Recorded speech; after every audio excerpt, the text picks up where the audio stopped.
This is the second video about measures of central tendency, and we are going to start off talking about measures of position. When we talk about measures of position, we're comparing scores. An example would be often of an individuals from different populations. So this would be our SAT test, our PSATs, our ACTs, where you have a large data set and you actually rank that data. So the first type and the most common you're going to see is what's called percentiles on standardized testing. They divide the set into 100 equally ranked parts, which means smallest to largest. And when we say the nth percentile, it means you outperformed n% of the population. It does not mean, if I tell you you're in the 90th percentile, it doesn't mean you have 90% correct. You have outperformed, have a better score than 90% of the population that took it on that day. 90% would also then mean that 10% outperformed you, because you would subtract that from 100. So our second one we're going to deal with is called quartiles, and quartiles are dealing with quarters. So we're dividing it into 4 equal parts. It's still ranked, which is really important. So you're going to start off with that same idea as when we rank our data and we find that median value. That median value is going to be our second quartile. So that means 50% are below. This is equivalent to the 50th percentile.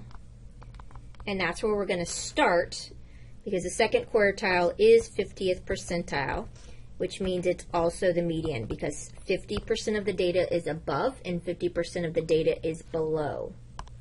The first quartile means there's 25% below, which means it's the 25th percentile. The third quartile means that there is 75% below, the 75th percentile. And the fourth quartile means that 100%, which basically means that it is the top value, because 100% of the data lies below the 100th percentile. So how we're going to find these is kind of what I already was mentioning as I went through that. You're going to rank the data. Super important for most of our calculations we've done in this section. The only one it really didn't matter to rank it would have been your mean. So our first step is to calculate the median, which is quartile 2, which is also the 50th percentile. So it could have been presented in any of those 3 wordings, and it means the same thing. So we're going to have our data set, and we're going to rank it. So this is my smallest, this is my largest. The first thing we're going to find is that Q2 by finding the median. Then we're going to find the first quartile and the third quartile by essentially finding the median of the leftover piece on the right-hand side and the leftover pieces on the right-hand side.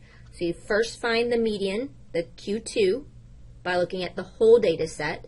Then you've divided the data set into 2 pieces, and you'll find the median of each one of those pieces, and that will be Q1 and Q3. We don't really talk about Q4 because it's just the largest value. So we're now going to do some book examples. Just go through the steps, make sure we're comfortable with this piece. So I would recommend, if you're doing a problem like this, to just go ahead and rank the data sets.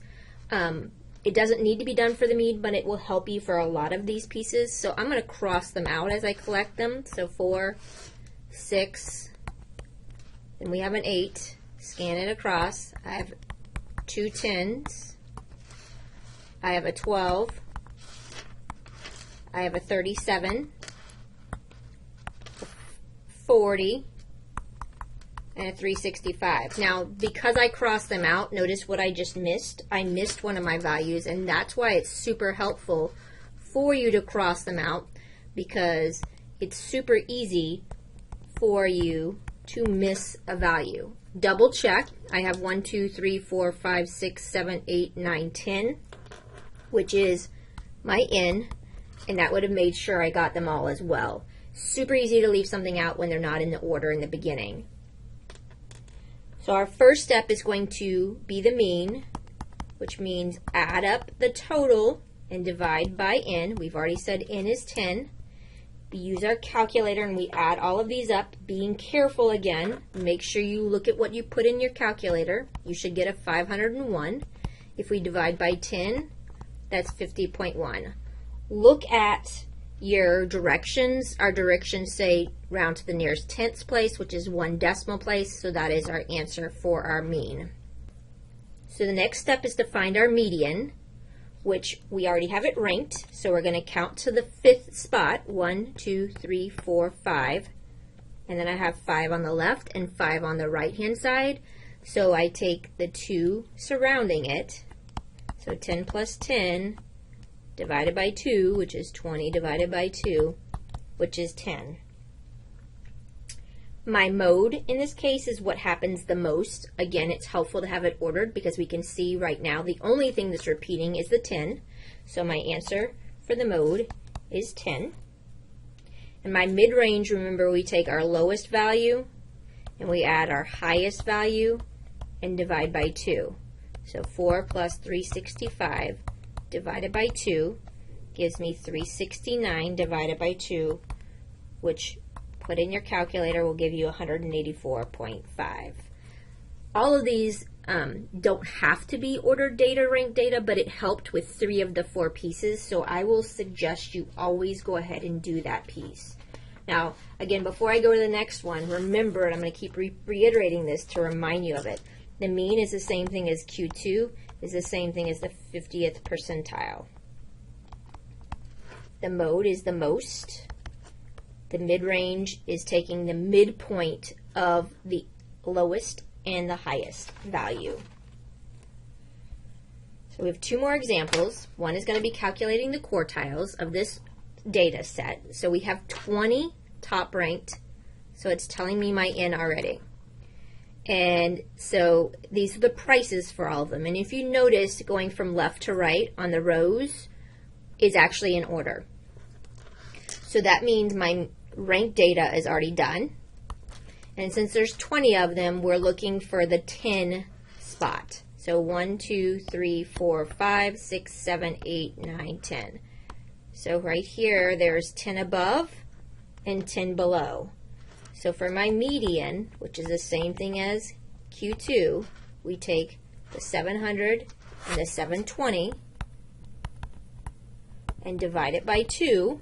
And when we put that in our calculator, we should get 710, and make sure you label your units if you have units in the problem. We now are looking at the 2 pieces together separately. So I'm looking at the top piece and I'm looking at the bottom piece because that's how it was divided. So again, we're looking for the median of that piece, which is going to be 550 and 550 for the top. So 550 plus 550, and sorry, it's going to be divided by 2. And because they match, it's going to be 550. For my Q3, I'm looking at this and it's already ordered, so it would be the 900 and the 1,000. So 900 plus 1,000 gives me 1,900, and divide it by 2, we should get $950. Our last one we're going to look at here is our employee salaries. And when we look at the employee salaries, we're taking information off of this chart. So they've given you words. I just want you to look at this and make sure you understand what this means. Median is the same thing as the median is the same thing as quartile 2 as 50th percentile. So those all mean that same piece. The mode is the most. The mean includes all of my values added up. My first quartile, my third quartile, what does this mean? This means 25% is below, 75% is above. The third quartile means 75% is below, or 25% is above. The 83rd percentile means 83%, the 665 is above 83% of the salaries.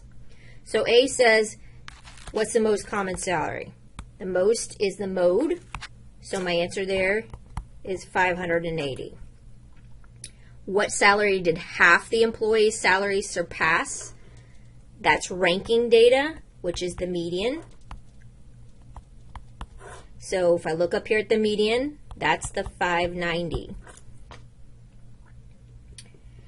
About what percentage of employees' salaries surpass 625, which means, this means surpass, which means above. So 625 is the third quartile, which means 75% is below and 25% is above. D, about what percentage of employee salaries were less than, which means below. If I look at the 560, that's below the first quartile, which means 25% is below. E says about what percentage of employee salaries surpassed, which means above 665. So remember, 100 minus 83 would give me 17% is above. Easy on those three problems to read it the wrong direction. Remember that the first quartile, third quartile, 83rd percentile is telling you how much is below. And so if it's asking for the below, you pull that idea off. If it's asking above, you need to subtract from 100. F says if the company has 100 employees, that means that's my N. What is the totally weekly salary?